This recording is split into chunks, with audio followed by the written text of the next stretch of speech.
Once upon a time, in a faraway land, there lived a man so exceptional that the divine hosts of heaven and hell were forced to take note. A man dangerous enough to bring Satan to his knees, but selfless enough to make God himself raise an eyebrow. How did this come to pass? Well, it all began at a very special birthday party for a very special young lady. Surprise! What is all this? It's your birthday, Kinzie. So? You've never been to a birthday party? No.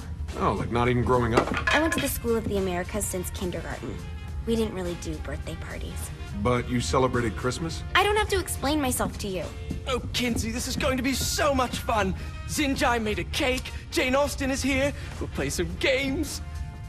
What sort of games?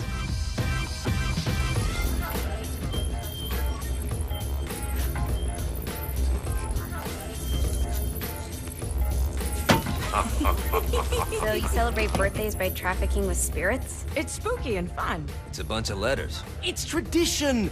Every slumber party has to involve a spirit board. Slumber party? How's it work? We ask it a question, and the spirit of the board will reveal the answer.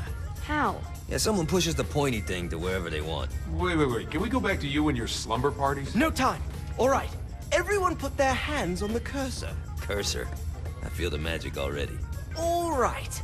Will the President/God Emperor for life ever choose a partner to reign alongside them? No. Ooh, someone's getting married. Shut up, Matt. Who will tame the president's wild heart? What are you guys trying to spell? I'm not moving it. That's the spirit, Kinzie. I'm serious. I'm not moving it either. Neither am I. Jezebel? Who the fuck is...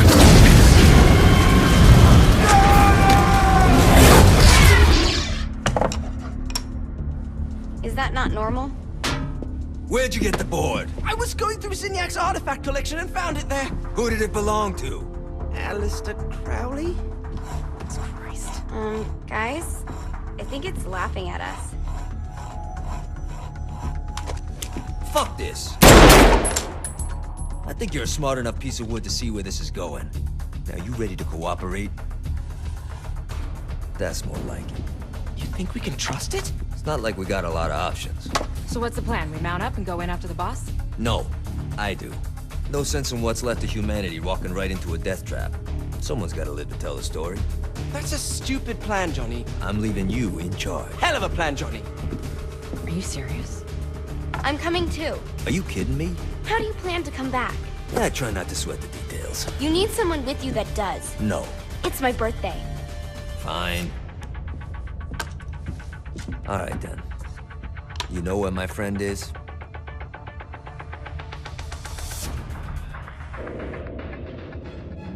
True to its word, the spirit board opened up another portal and sent Johnny and Kinzie screaming into hell.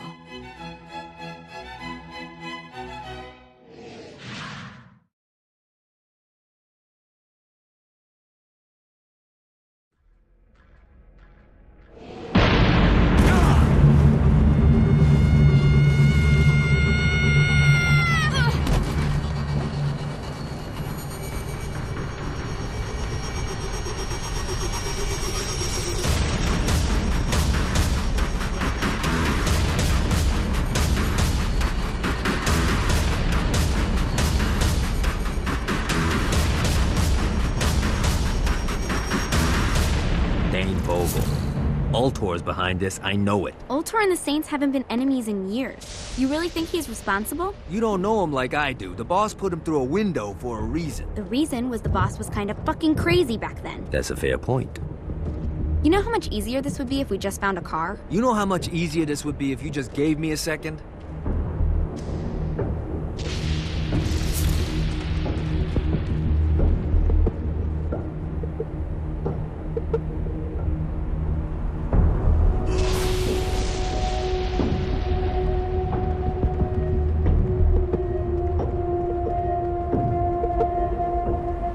You know the drill.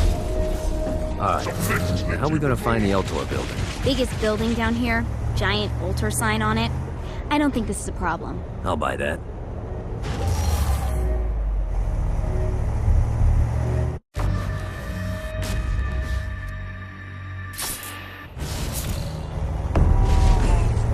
Too easy.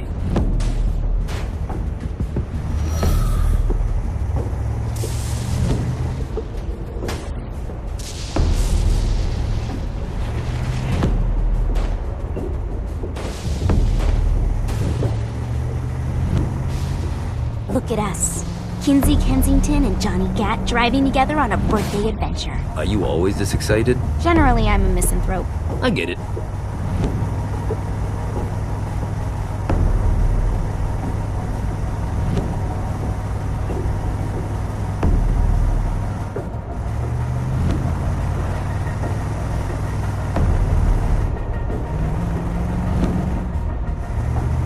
So this is hell. Not as bad as I thought. It kind of reminds me of Steelport.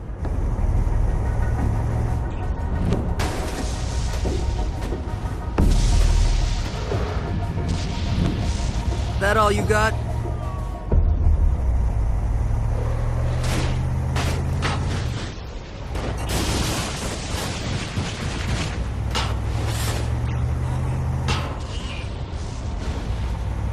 So, what's the plan? Oh yeah.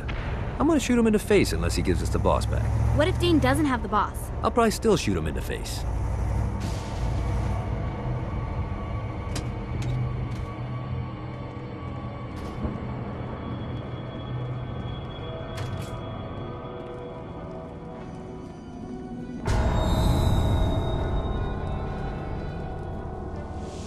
Welcome to hell. Shouldn't you have a receptionist? Such is the plight of eternal damnation. I have a feeling you didn't come here to catch up. Let's talk in my office.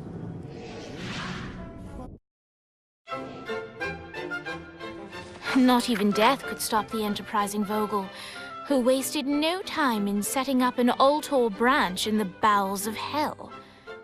Dane was eager to fill Johnny in on the ever-shifting politics of land rights in the underworld. But real estate mattered little to Johnny, who only cared where his friend was. Where'd you put the president? I've been trying to explain that. I didn't take them. Bullshit. You expect me to believe you just happened to be the first thing we see in hell? Maybe it's just me, but your thank you sounds more like an accusation. That's probably because he plans to kill you. Okay. I get the trust issues. Can I show you something? The pieces all came together. The president had caused more chaos and destruction than any other in human history. It was only natural that Satan would want them to marry his daughter. They needed a plan, and Johnny had one. I'm gonna shoot the devil in the face. I think you might be skipping some details. No, I said in the face. I like the commitment, but you gotta find a way to get close enough to him in the first place. When's the wedding? I'll just show up and... And then you'll shoot him in the face. Sorry, but it's a little more complicated than that. These things are tied to the soul. You won't be able to enter without one. So how do we get one? You get his attention. I know some places that are of particular value to the father of the bride. You hit those, you'll get your shot. Wait, why would Satan give out an invitation for destroying his stuff? Oh, he won't, but it should piss him off enough to get him to attack Johnny personally. Either the devil kills Gat and Ultor gets the construction contracts to rebuild what was destroyed, or Johnny kills Satan and I'll have to pay less taxes. It's pretty win-win. That's why you're helping us? To make more money in hell? Hell's what you make of it, sweetie. Works for me. What you got? All right. Satan had entrusted the day-to-day running of hell to 5 archdukes, and Dane knew how to find them all. But beyond that, not everyone in hell was content to go along with Satan's status quo. There were others who shared Dane's ambition for power, and the Ultor mogul knew that the key to unseating Satan lay in gaining their aid. But before Johnny set out to wage war against the Prince of Darkness, Dane had one final gift, an artifact that he had spent fortunes on. Lucifer's cracked halo. This holy relic granted Johnny the majestic wings of the Morning Star. However, he still needed help in learning how to use them.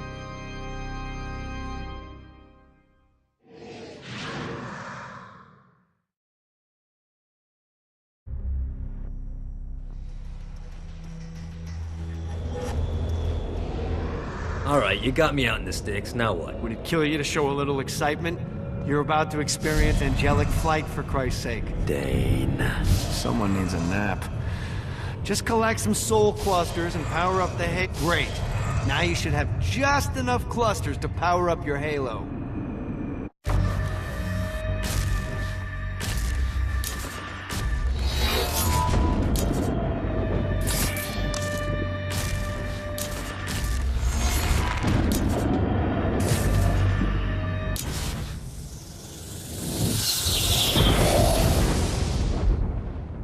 Alright, let's start slow. Try to jump over to that next island. Also, the longer you charge your wings before jumping, the further you'll go. Hey, you didn't fuck it up. Good job. Now get up that cliff. Don't worry, if something looks too high, just keep on jumping. Now it's time to fly. You heard of crawling before walking? Well, in this case, you need to jump before you can fly. Launch yourself in the air with a jump, and then hold your wings out. You'll have to dive to reach the next island. Do that by pointing your head down. Don't worry, the rest of your body will follow. I put a shiny flap orb out in front of you. Collect the orb, and your wings will flap to gain speed.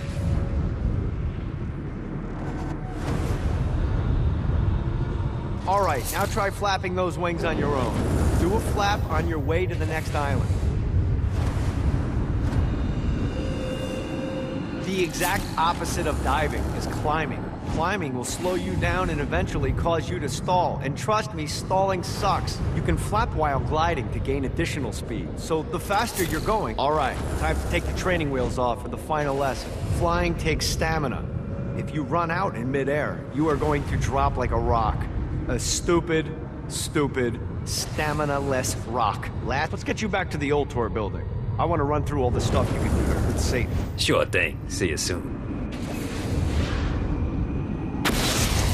Here's the deal. If you want some FaceTime with Satan, you need to get his attention. Now, Satan hates being challenged, so anything you do to undermine his control is good.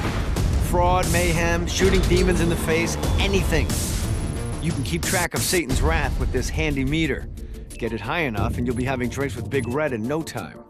I've compiled a list of shit to do, so take a look and do whatever sounds fun. Oh, one more thing. We have some potential allies down here. Trust me, you want to impress them.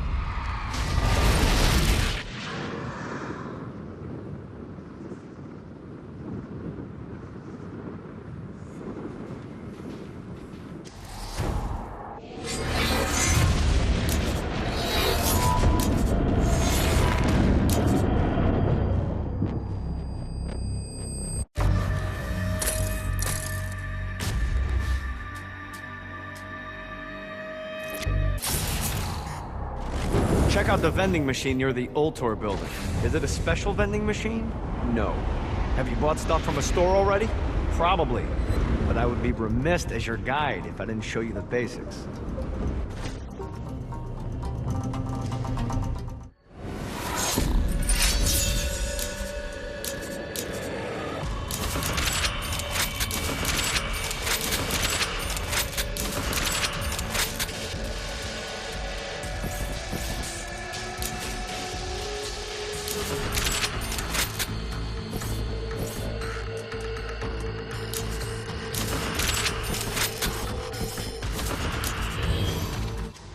Keeps getting better and better.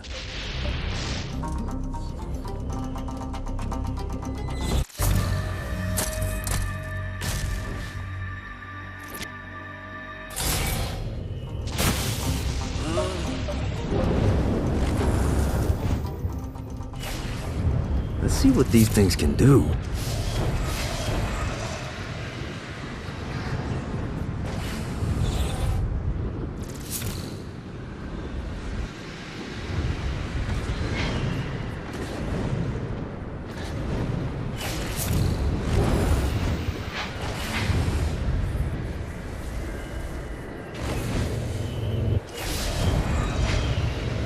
fucking collectibles.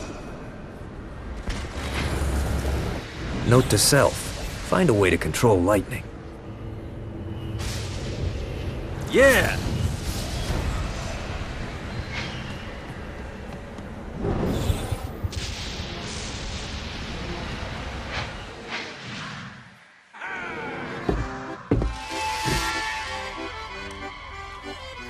Abandoned ship!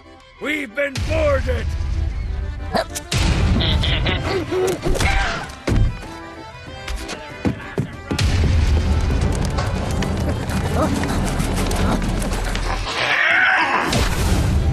Get these damn things off my ship!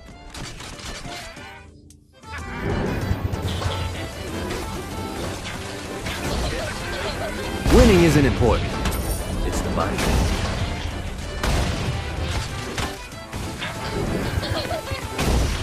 To you, good sir. 17.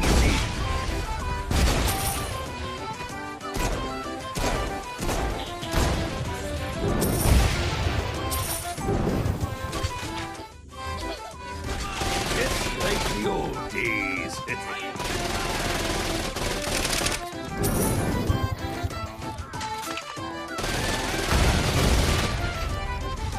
I got a bit of treasure in that chest over there. The weapon you find inside may help with our little imp problem.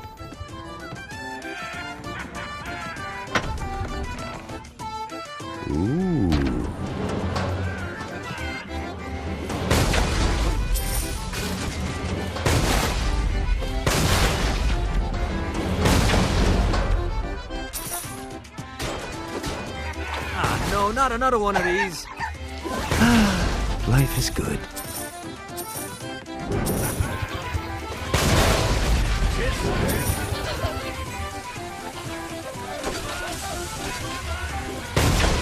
I summoned these imps to serve as my crew. I forgot what a handful they could be. Once aboard, they wouldn't listen to their captain. They ran amok in the bowels of the ship.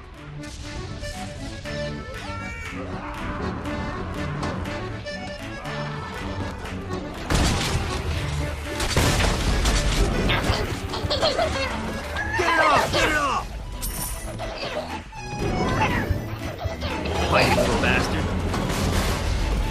Good God, they're swarming me! Ah, no, not another one of these. Get it off! Get it off! Ah, no, not another one of these.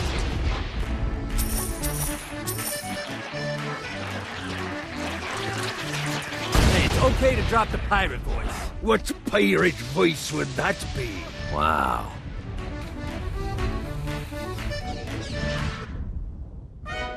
Zinyak's destruction of Earth had a profound impact on the afterlife. To heaven, it was a logistical nightmare. St. Peter's meticulous nature drove purgatory wait times to unbearable levels. Meanwhile, in hell, where souls in pain were used as currency, it created a new era of prosperity for the wickedly enterprising. This economic boom resulted in the coffers of hell to be overflowing, which in turn piqued the interest of the most notorious man that sailed the seven seas. Long had Blackbeard been a thorn in Satan's side, robbing tax collectors on a semi-regular basis. But the promise of an immeasurable fortune drove him to be even bolder. An arrangement was reached. Blackbeard would provide information on strategic targets in exchange for a share of the profit. Johnny, who was interested in murder, not money, happily agreed.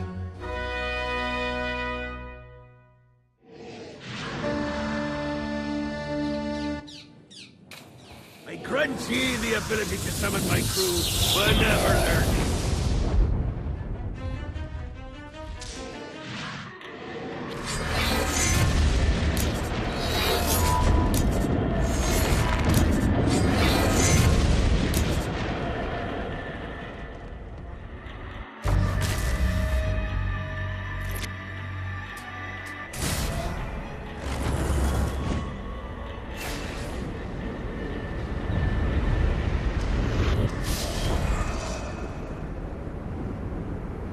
God, this feels good.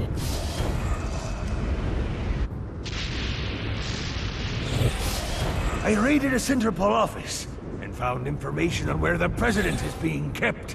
Evidently, they've been trapped in some sort of soul crystal inside Satan's palace. Breaking in is an impossibility. Your best bet to save them is to continue to try to draw Satan out of his palace.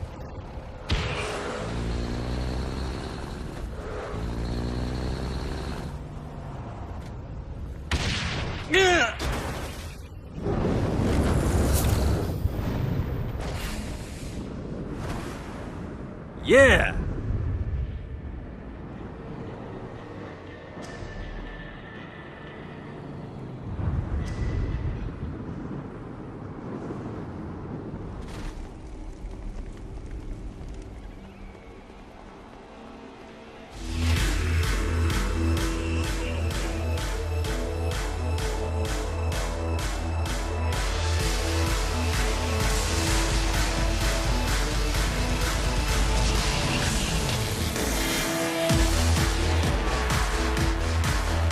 Lights up. William Shakespeare, humanity's greatest playwright, and hell's most diabolical purveyor of entertainment, looks on as a brave mortal on an Orphean quest enters.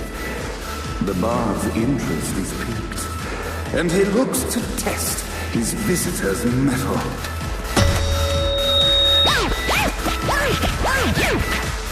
The masked tragedies were used to enemies cowering as they approached. But soon they realized that they faced a foe with courage and nobility, traits uncommon in the fires of perdition.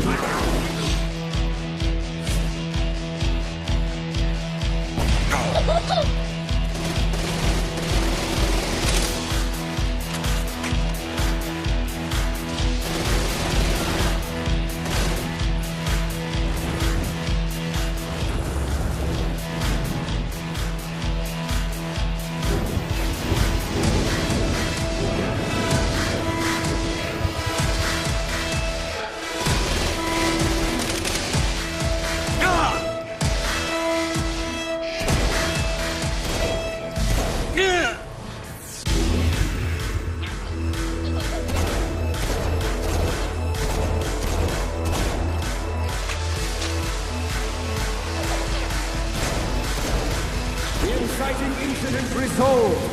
The time has come for rising action.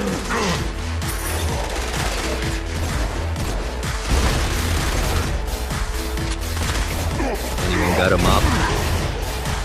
The battle raged on below, and as bullets and blood flew, the bard arched a curious eyebrow. Could this mortal be the exact thing that Shakespeare needed?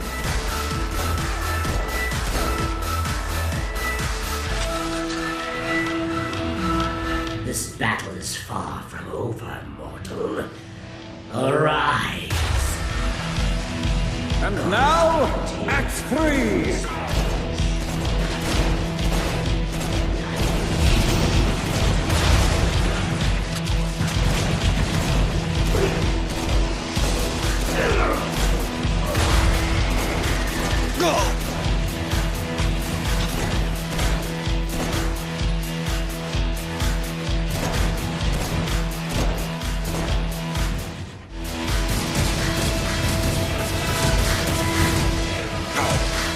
The conflict resolved, Shakespeare eagerly awaited meeting the champion that dispatched so many of his men.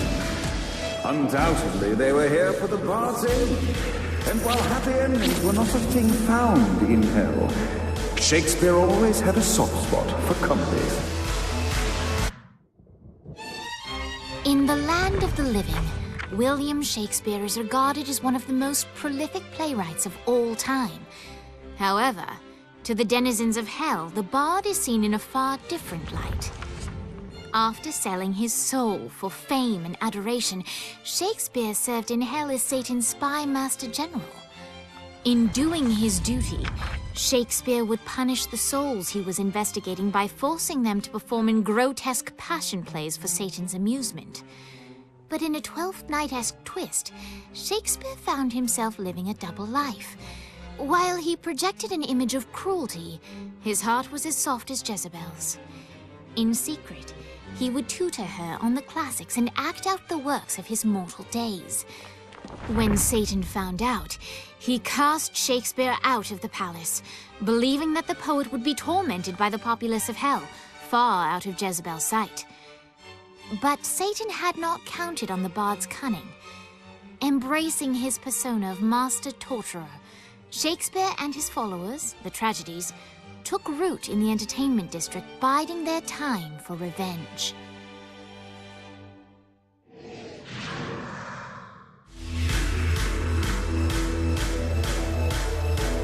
And so Shakespeare called forth the Deus Ex Machina to bestow our protagonist with the arcane power of force stop.